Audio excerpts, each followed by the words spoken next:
Assalamualaikum warahmatullahi wabarakatuh. Selamat berjumpa kembali dalam materi mata kuliah Pengantar Hukum Indonesia pertemuan ke-16, yaitu Hukum Acara Perdata. Pengertian daripada hukum acara perdata adalah hukum yang mengatur bagaimana ditegakkannya hukum perdata material. Dalam hal ini, hukum acara perdata mengatur bagaimana cara berperkara di pengadilan, bagaimana cara mengajukan gugatan, dan lain sebagainya di dalam hukum perdata. Namanya saja hukum acara, maka beracara di pengadilan.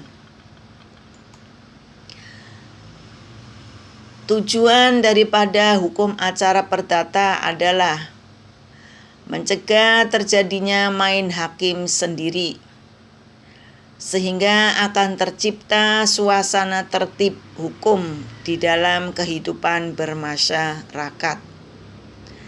Mempertahankan hukum perdata material, memberikan kepastian hukum. Asas-asas hukum acara perdata yaitu peradilan bebas dari campur tangan pihak di luar kekuasaan kehakiman. Artinya bahwa pihak peradilan harus sesuai dengan aturan-aturan yang ada, yaitu undang-undang kekuasaan kehakiman. Tidak boleh di luar undang-undang kekuasaan kehakiman. Asas objektivitas. Dalam hal ini, hakim dalam memeriksa dan memutus suatu perkara harus objektif, tidak boleh subjektif. Asas sederhana, cepat, dan biaya ringan.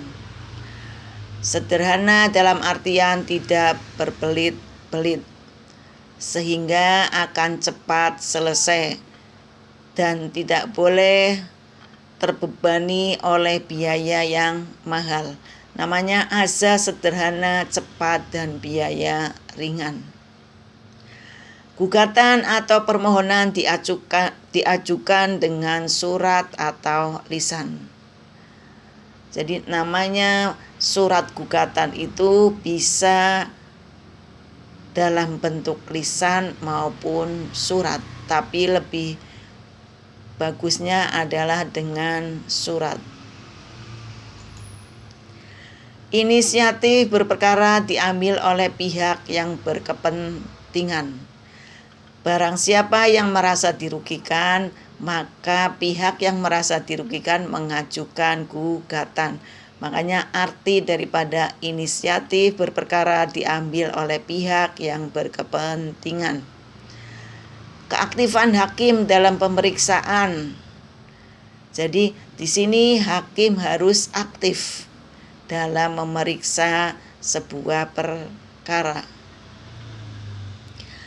Beracara dikenakan biaya, terkecuali orang-orang yang tidak mampu, namanya pro deo. Nanti bisa minta surat keterangan, biasanya melalui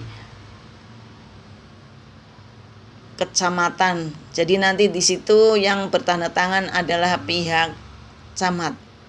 Ada aturannya di dalam Undang-Undang Hukum Acara. Nanti kalian bisa membaca dalam deskripsi materinya. Para pihak dapat meminta bantuan atau mewakilkan seorang kuasa.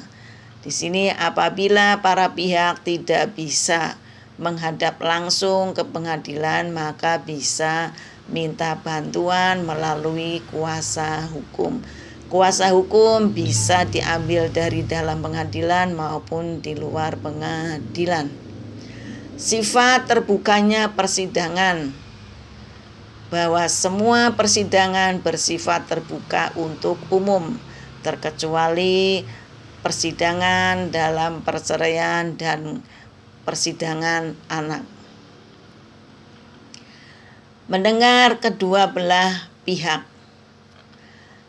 Jadi pihak hakim itu tidak boleh hanya sebelah mata, harus mendengarkan kedua belah pihak, biar dalam memutuskan dan memeriksa dan memutuskan suatu perkara bisa objektif. Demikianlah secara garis besarnya materi mata kuliah pertemuan ke-16. Selebihnya kalian bisa membacanya, nanti ada uraian-uraian per poin di dalam deskripsi materinya. Terima kasih. Wassalamualaikum warahmatullahi wabarakatuh.